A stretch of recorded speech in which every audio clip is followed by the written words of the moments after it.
going? This is Paul Smith with 12 Rivers Realty. It's October 29th. This is our 12 at 12. Had to do a little bit of a reboot because Instagram didn't want to play along, but here we are now. We got Instagram back up, so let's go ahead and go live there, and then we will get going from here. Guys, how's it going? This is Paul Smith with 12 Rivers Realty. You're tuning into the 12 at 12 today. Today is October 29th. Got a lot of things that I want to talk about, man. There's a lot of stuff that's happening around Austin. There's a lot of stuff happening kind of on a global level. Had a good conversation with a team over at Morgan Stanley regarding the big, beautiful bill and what that's going to mean for investors, specifically targeting op zones, opportunity zones, and kind of explaining what opportunity zones are and how they work. Again, I'm definitely not a CPA, nor do I am I an attorney, and I don't even play one on TV. So that's my disclaimer there. Man, shout out Sarah. Thanks for jumping in here. Joe was good. Lacey, thanks for jumping in here, man. We got 12 Rivers in the house. Good Lord. I didn't even get my own company to show up. That's great. What's up? Guys, for those that don't know, opportunity zones and op zone deals actually were launched in 2016. And what it was a way for corporations essentially to, for lack of a better term, let's just say shelter capital gains, right? And so, for example, if you had a $5 million, let's say you made $5 million on selling stock, and instead of paying the government that following year that $5 million, let's say that was the amount that was owed is $5 million. In that case, right, if it's long-term cap gains, you might have made 25 million, and then you've got to pay the government 5 million of that, which is 20%. The way that an opportunity zone deal would work is you can take that 5 million and then you can go ahead and invest it in a opportunity zone fund, and that fund can then invest it in specific areas around the US. And the neat thing about that in 2016, when this dropped, is it acted as a interest-free loan from the government. So that 5 million 10 years ago, you could have used to buy real estate, develop that real estate, and then at the end of the 10 years, which is coming up next year at the end of 2026, you'd actually owe that tax. However, you were able to take that 5 million and invest it in specific areas around the US are deemed opportunity zones. Right. And so typically those op zones, if you look 10 years ago to where it is now, that real estate has significantly increased in value. And there was some concern that that opportunity was going to go away. And that's by the way, that's a very kind of vanilla explanation of how opportunity zones work, because there's some other things too, right? If you buy, let's say hypothetically, you buy land for 300,000 and you're going to build on that, and let's say it costs you 600,000 to build, so your all-in cost is 900,000. Let's say that land is worth 1.2 million as like once you buy the dirt, build it, the as-built value is 1.2, right? Well, then what you're going to do is at the end of 10 years, historically in Austin, real estate doubles every 10 years. I guarantee you, if you look at opportunity zones, it was probably 3x or 4x of that. But let's just say in this case, it's 2x because that's the Austin average every 10 years is real estate doubles every 10. So 10 years ago, you did this, you were into it for 900, it was worth 1.2. Today you go to sell it and it's worth 2.4 million, right? So your cost basis is $1 million because that's how much you put into it. You've got the 900 plus holding costs and whatnot. So your cost basis is $1 million. You sell it for 2.4.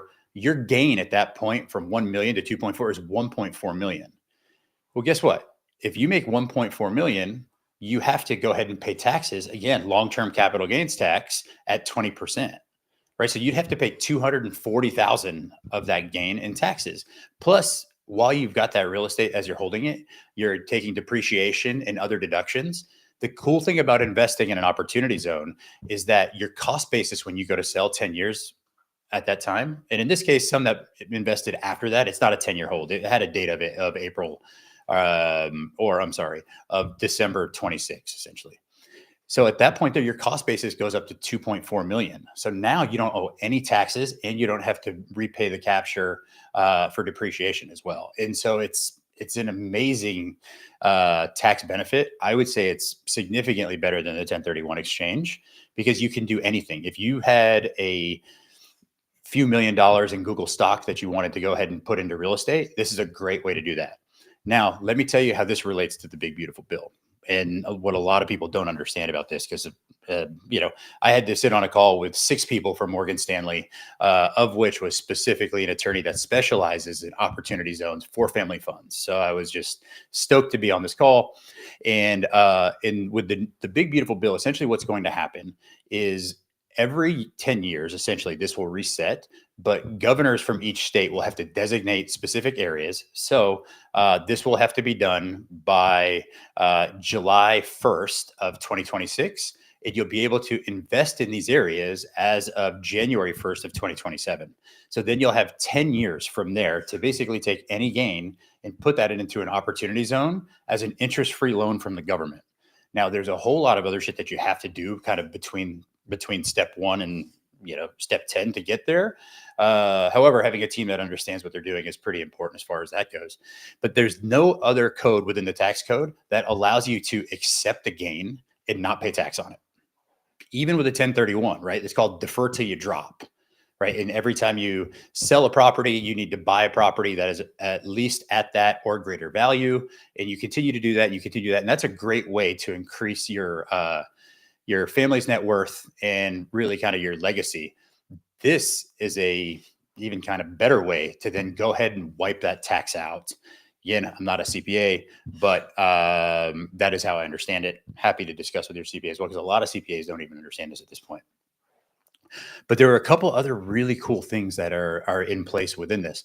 One, there is a rural kind of benefit to opportunity zones, where if you are buying in an area that has less than 50,000 people, it automatically qualifies to be an opportunity zone, which is great, especially when you start thinking about large scale land deals.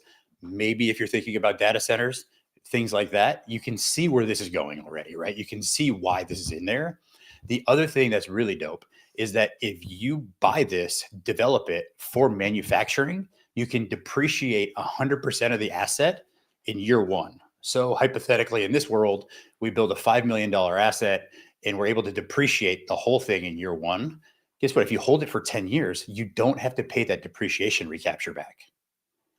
And if you guys know how depreciation works or not, if I made $5 million and I'm able to depreciate $5 million, I pay zero tax on that 5 million gain. And depreciation is like monopoly money. It is literally a paper loss.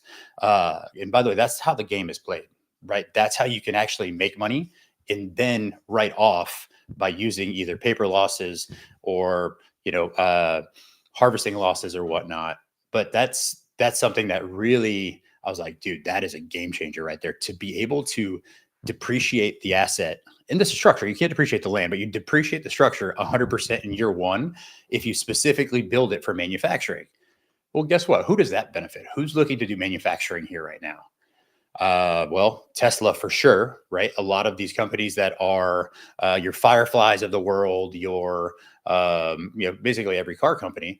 But prime example, right? I've got a building that we built in Dripping Springs, and the tenant is going to be manufacturing kettlebells, and that potentially could be something there where I could depreciate that asset hypothetically 100% this year. So then it cost me 500,000 to build this building. That means that I could depreciate I could take $500,000 paper loss in 2027 based off of that. And then if I hold it 10 years, which I know my investments I'm going to because it's such a dope investment, that means that I wouldn't have to pay that back.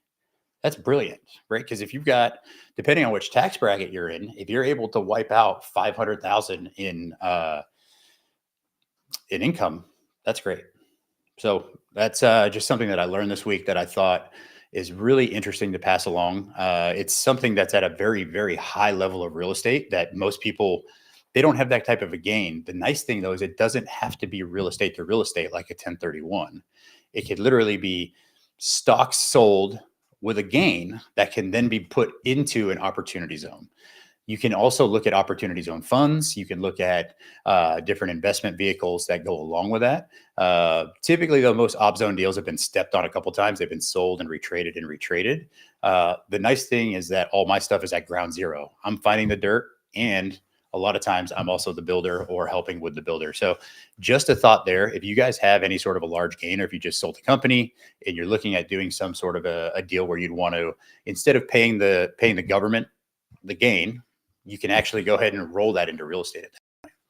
The other thing that I really love about an opportunity zone deal versus a 1031 is if you do a 1031, you have 45 days to designate the property that you want to buy, basically, and then you have 180 days to go ahead and close.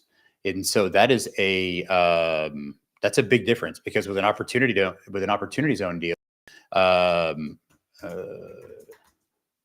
give me 1 second, guys. I'm fact checking myself here because I think I might have just got that wrong. Actually, look at that. I actually got it right. Cool. It is 45 days. A second, I was like, shit, maybe it's 90, in which case then I would have just lied to y'all. So don't want to at least do that on tape and get it completely wrong. No, it is 45 days to designate, which if anybody's actually done a 1031, which I've done a bunch of them personally, I'm like, probably one of the worst things you want to procrastinate on is a 1031, honestly, because of the implications, right? It's like literally, if I don't designate these properties within a certain amount of time, no, it's 180 days from when you close, Joe. Yeah, so it's 45 days to designate, and then from when you closed on the property that you're going to 1031, it's 180 days. So it's 6 months total. It's not 45 and then 180. Yeah, so no, that is correct. But the last two that I've done, I've procrastinated so bad that I literally had to designate the last day.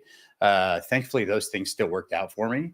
But that's what happens when you're working for yourself with ADD, right? You always got to push everything to the end. So all good there. But man, that was what I loved about, and kind of got off track a little bit. But getting back to that is with an opportunity zone, the dope thing is that you don't have that 45 days to designate from when you close, and you don't have that 180 days to close on the properties that you designate. The other thing is that there's rules. Like if you designate more than 3, then you have to basically buy a percentage, higher percentage of those. Like let's say if you designate 10 properties, then I think you have to close on like 80% of them. So I always tell people, if you're going to do a 1031, really only try to designate 3, and then look at the deals from there and what really works from you. The dope thing about the opportunity or op zone versus 1031 is on the op zone side of it, there's no rush. You literally have, if you close on December 31st, you have time basically until October, because you can do an extension to go ahead and put those funds into an opportunity zone, which is nice. Just a thought there. But man, if anybody's interested in learning about opportunity zones, and if you're an agent, just hit me up, dude. I'm happy to try to help explain it the best I can, because it is a great opportunity for investors and a great way to explain things. Guys, again, this is Paul Smith with the 12 at 12. There's an AMA part of this. So if you guys have any questions, please feel free to hit me up. We are live on Twitch. We're live on Instagram, Facebook, Twitter, not on Snapchat, but we'll figure it out. All right, let's see. Austin is ranked number 1 in the country as a top 10 buyers market in the US. 130% more sellers than buyers. What does that mean for the market here? Okay, just on a very basic level, right? Let's just explain this in the way of these numbers specifically, and then I'll break it down. Is in this space, we have 10 buyers in 13 listings, right? And so that's what this article is saying, is that there's currently 10 buyers and there's 13 listings. That means that there's 30% more listings than there are buyers, if that makes sense. And at the end of the day, the Austin market is still desirable to the point where something will sell in one day if you price it right.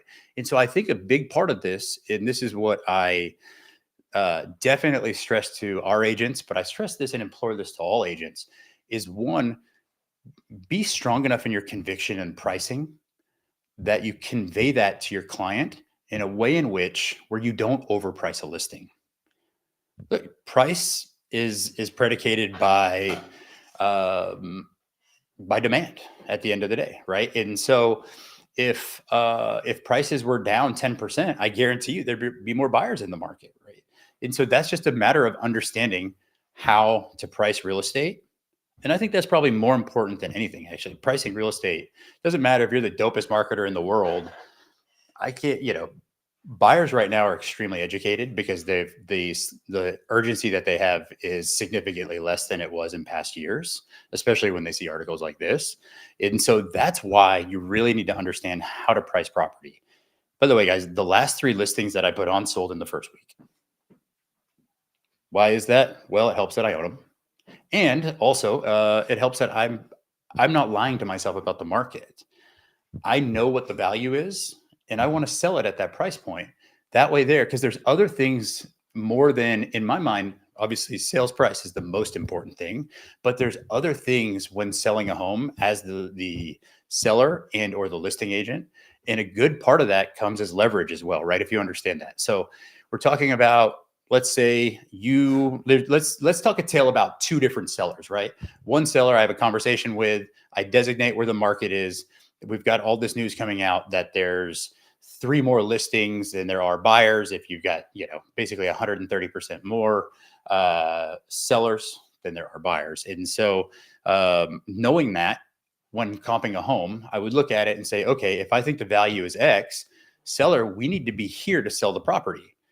And that's because if the average days on market right now in Austin, let's say is 90 days, if we come on at market value, there's a good chance we're going to be on the market 90 days. Well, guess what happens when you're on the market 90 days?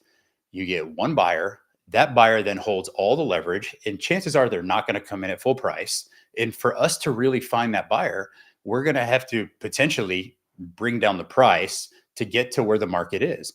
And so typically, the longer you are on market, the less you are going to accept for your property. That's just the truth. If you're able to come on the market, priced accordingly, understanding what the market is, and then pricing it accordingly, where you're getting activity in multiple offers, the only times I've seen buyers make decisions that are emotional is when other buyers want the property that they want. Now, there's always a chance that a buyer is going to see it, love it, say the wrong things in front of the listing agent and pay over. Happens every once in a while. However, I will say typically the majority of time, the way to get somebody to come over ask is if you price it accordingly and get multiple offers. That's it. Now, when you have multiple offers, this is what happens. Now the pendulum shifts in the way of the seller. As you're getting inspections, everything else, you've got a shorter option period. The things that are popping up on the inspection, you're not getting nickel and dimed for, right? There's always going to be the major things, right? If all of a sudden you didn't know that your house had a plumbing problem, you may have to fix that. You didn't know your roof had to be replaced, may have to fix that, right? Those are things that most sellers may ask for. But price will also dictate how you as the seller get to move. It's a big difference between going, let's say, before the flop, you've got pocket aces. That is the equivalent of pricing your property right to sell quickly. If you're before the flop and you way overprice it, you might as well be holding 7-2. By the way, for those that don't know, 7-2 is the worst statistically starting hand in poker. And that's what you're doing for yourself as a seller, basically, is setting yourself up to give the leverage to the other side. And guys, when it comes to negotiating, leverage is extremely important. That's what it's all about, is making sure that you hold the cards and you can dictate the way that it goes.